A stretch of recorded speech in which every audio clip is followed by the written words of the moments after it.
Bismillahirrahmanirrahim. Alhamdulillah, salatu wassalamu ala rasulillah wa ala alihi wa sahbihi wa man walah ma ba'd. Talabat talibat kami kelas 11 yang dimuliakan Allah Subhanahu wa taala. Alhamdulillah kita bisa menyambung kembali pelajaran kita dan masih ya di pembahasan tentang syafaat. Sekarang kita masuk di dalil yang berikutnya, yaitu firman Allah Subhanahu wa taala, wa qoulihi ta'ala wa kam min malakin fis samawati la tughni syafa'atuhum syai'an illa min ba'di ayya'dhanallahu liman yasha'u wa yardha. Nah, kita akan masuk di syarat orang itu bisa dapat syafaat. Dari ayat ini nanti akan kita petik faedahnya. Di mana Allah Subhanahu wa taala mengatakan wa kam mim malakin, kam khabariyah fi mawdhi'i raf'in 'alal ibtida'. Wa ma'naha katsirun minal malaikah. Dan betapa banyak malaikat di langit, la tughni syafa'atuhum syai'a, yang la tughni ay la tujdi wa la tanfa, tidak bermanfaat, fi maudhi'i raf'in khabarul mubtada. La tughni ini khabar dari mubtadanya kam ini tadi, kam khabariyah.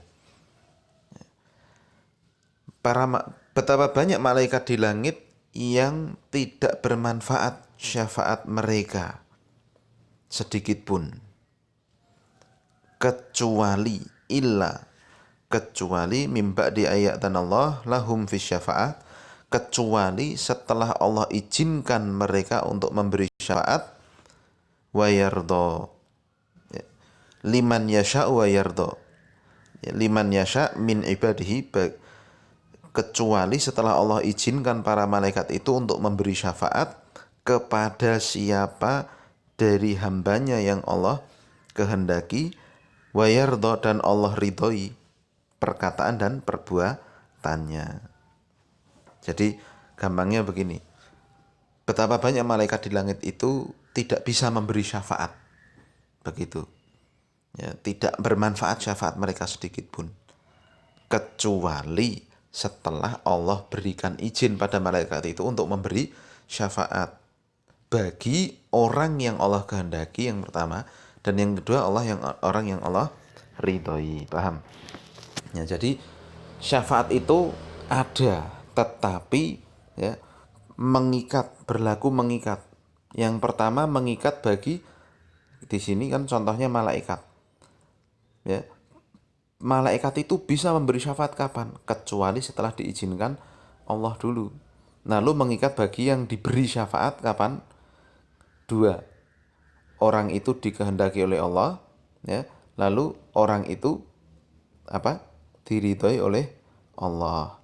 Jadi syarat mengikat yang pertama ini untuk si pemberi syafaatnya, syarat pengikat 2 dan 3 ini untuk yang diberi syafaat. Jelas ya? Makna global dari ayat ini, yukhbiru ta'ala anna katsiran minal malaikati ma'a makanatihim indahu la tujdi syafa'atuhum fi ahadin syai'a. Allah mengabarkan bahwa betapa banyak malaikat, walaupun yang bersamaan dengan kedudukan mereka di sisi Allah yang sangat mulia, maka para malaikat itu tidak bermanfaat syafaatnya sedikit pun bagi siapapun. Wala tanfa'uhu illa idza adinallahu lahum an yashfa'u fi man yasha'u syafa'ata lahu min ibadihi. Dan syafaatnya tidak bisa bermanfaat bagi siapapun kecuali setelah Allah izinkan bagi para malaikat itu untuk memberi syafaat bagi orang yang Allah kehendaki untuk diberi syafaat dari kalangan hambanya. Wa kanal masyfu'u fihi mimman radhiyallahu qaulahu wa amalahu. Dan si orang yang diberi syafaat itu ya haruslah orang yang diridhoi Allah ucapan dan amalannya, bi an yakuna saliman minasyirki qalilihi wa katsirihi, ya, dengan cara ia itu orang yang selamat dari kesyirikan kecil maupun besar. Wa idza kana hadza fi haqqil malaikati fa ghairuhum min babi aula. Dan kalau demikian keadaan malaikat tidak bisa memberi syafaat seenaknya, ya, maka tentu selain malaikat lebih lagi. Malaikat pun terikat, ya, mau bisa memberi syafaat kapan? Ketika telah Allah izinkan. Kepada siapanya juga ada ikatannya tadi yang nomor 2 dan 3 ini. Ya, kepada orang yang Allah kehendaki dan pada orang yang Allah ridhoi. Paham ya? Dan orang yang akan diberi syafaat ini tidaklah mungkin mendapatkan kehendak dan keridhaan Allah kecuali dia orang yang bertauhid, yang selamat dari syirik, yang kecil maupun yang besar. Ya, oleh sebab itu dalam satu hadis yang lain ya, untuk penguat, sahabat Abu Hurairah bertanya kepada Nabi Shallallahu Alaihi Wasallam, "Man as'adun nasi bi syafa'atika yaumal qiyamati ya Rasulullah?" Siapa orang yang paling bahagia dengan syafaatmu ya Rasul? Maka Nabi menjawab, ya, man qala la ilaha illallah khalisan min qalbihi. Siapa yang mengatakan la ilaha illallah ikhlas dari dalam hatinya. Jadi syarat untuk dapat syafaat itu sama ini. Syafaat Nabi syaratnya begitu. Syafaat dari malaikat ini syaratnya juga orangnya bebas dari syirik kecil maupun besar. Jadi kita sibuknya itu ke sini berarti. Ke yang kedua dan yang ketiga ini. Ngapain? Agar kita dikehendaki Allah untuk dapat syafaat, agar kita diridhoi Allah untuk dapat syafaat. Nah, carane piye? Carane beramal, berkeyakinan, beramal dan berbuat dengan benar, ya, yang jauh dari kesyirikan. Nanti akan dapat syafaat sendirinya. Kurang lebih demikian. Ya, kita fokus dengan amalan kita karena menjadi orang yang Allah ridhoi itulah yang akan diberi syafaat. Taib, ya. Kemudian ya, keterkaitan ayat ini dengan bab anna fiha radda 'alal musyrikin alladzina yatlubuna syafa'ata minal malaikati wa ghairihi minal makhluqin. Bahwa di sini ada bantahan kepada orang-orang musyrikin yang mereka minta syafaat, nyari syafaat kepada para malaikat dan selainnya dari kalangan makhluk. Ya, jadi seenaknya aja. Malaikat saja di sini tadi apa? Harus diberi izin oleh Allah untuk memberi syafaat. Jadi mereka seenaknya. Makanya datang ke wali fulan, kuburan fulan ya, minta syafaatnya, kami banyak orang yang berdosa dan sebagainya. Doa kami tidak dikabulkan, kami minta syafaatnya dan sebagainya.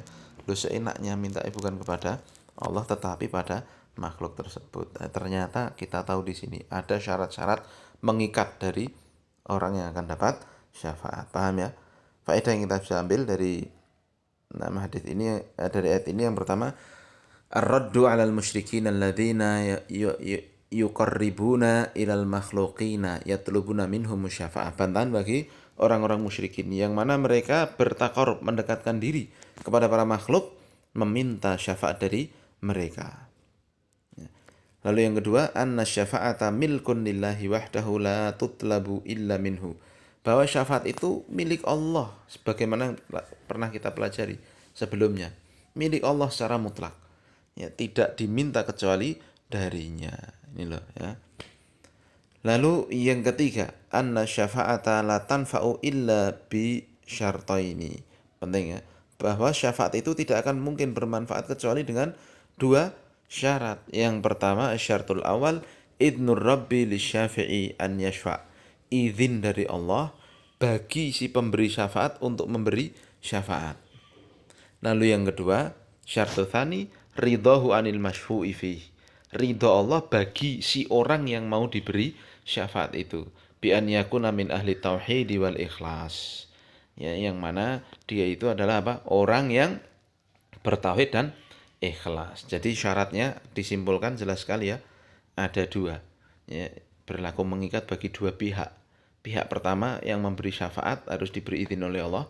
Yang kedua, ya, yang diberi syafaat itu, yang pihak pertama pemberi syafaatnya ya, tadi malaikat, nabi, orang soleh itu harus diberi izin oleh Allah.